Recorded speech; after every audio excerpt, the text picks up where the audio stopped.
Callaway residents will have the reason to go to bed pretty happy tonight. The city held its first budget hearing for the 25-26 fiscal year budget.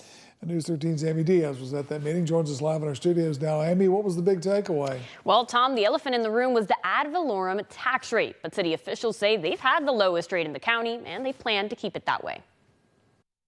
Callaway City Commissioners passed their 2025-26 tentative budget during its first hearing. The biggest item on the list was the ad valorem rate, which was 2.75 mils last year. But this year, the commission voted to lower it to 2.7 mils. It's not a huge decrease, but it is a decrease, which keeps us the lowest, and now we're even a little bit lower. Our staff does an excellent job of, only coming up with what they actually need. They just really tighten things up. They tighten up and they put in the needs, not so many of the wants, but the needs, and we're able to keep a tight budget.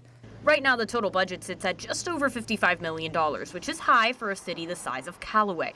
Normally it would probably be around 30 million, but it's at 55 million, largely because we have 25 million in capital projects budgeted.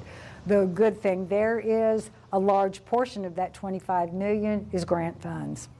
It's not, it's not on our citizens, not our taxpayers. But Callaway residents aren't in the clear. The budget does include a slight increase in water and sewage rates. We purchase water from the county and we pay the county for sewer. They increased their costs, so it's really just a pass through. It's what they're charging more than what they have been charging, so we're just passing that cost through to the citizen, but like I said, it's only on consumption. Henderson says this budget is one that will keep the city afloat while also giving them some wiggle room in case of emergencies. So we're in great shape. And our staff always works so well with the budget that, city manager kind of challenges them to do the most that you can with the least, so that there may be a little bit of a surplus at the end of the year, or there's money there that if something comes up that wasn't anticipated, there usually will be enough there in the budget to cover it.